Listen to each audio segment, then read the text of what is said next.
Muslims have been at the forefront of the struggle against white supremacy, about the resistance to the Atlantic slave trade and imperialism. I mentioned El-Hajj Umar Tal. And one of the things that I'm constantly trying to tell the North American Muslim community, which is, let's just be blunt about this, heavily influenced by Desi and Arab norms and isn't necessarily rooted in a critical reading of white supremacy, is to start to understand where you are situated in relation to white supremacy. So let's go to Malcolm. Malcolm, we know about his piece that he published, Zionist Logic, in 1964 in the Egyptian Gazette. If you haven't yet read it, it's an easy thing to read. Malcolm takes apart the logic of Zionism, very clearly and efficiently. But in his private notebooks, in his journals, he literally drew sketches where he said, Zionism is a white Jewish population being empowered by white European powers to displace and dispossess brown Arabs on their indigenous land. So Malcolm's reading of what Zionism is that he said that this is a direct iteration of white supremacy. How many of you are reading the Palestinian struggle as white supremacy? Because that's all it is, and that's the way that Malcolm read it. And if you understand that the struggle that Palestinians are now facing with settler colonialism, imperial dispossession, a carceral state that brutally inflicts violence on brown bodies, if you don't understand that the 75-year struggle that Palestinians have been groaning under is a 500-year struggle for African Americans, then you will see our struggles as distinct and separate. But that's how divide and conquer colonialism works. It causes you to see the struggle of your tribe as distinct from the overarching struggles of authority. So when I'm trying to get people to see this with clarity in a simple fashion, always I take them back to the Quran. There are a lot of people being oppressed in a lot of different ways on the face of the earth in the time that Bnei Israel are being oppressed in Egypt. And God doesn't tell us about any of those. He tells us about the 426 solar years, and most of the exegetes of the Quran say that it is 426 years, solar years, between the time that Sayyidina Yusuf brings the children of Israel into Egypt and the time that Moses brings them out. Okay, 400 years, sing it with me, you know what I'm saying? 400 years, if you know reggae music, you know that exactly.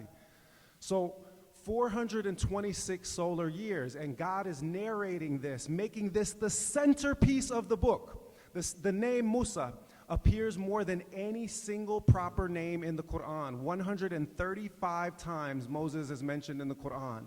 And the reason is that the struggle for liberation defines not just that era, but it is a timeless struggle.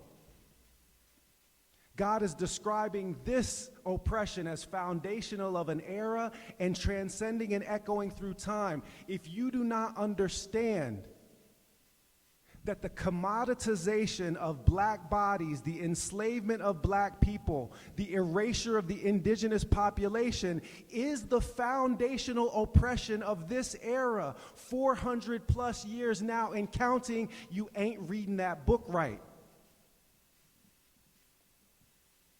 Situate your oppression in relation to the fundamental oppression of the time and it becomes legible. Palestinian suffering cannot be read without a reading of white supremacy. You won't know what you're fighting against.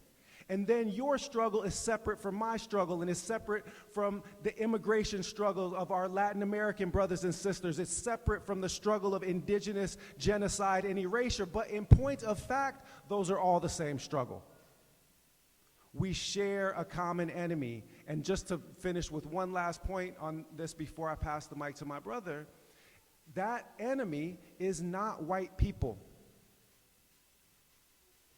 The Nation of Islam was, and I'm not one that bashes on the Nation of Islam, and also if you're not a black Muslim, keep the nation out your mouth if you got bad things to say about the nation.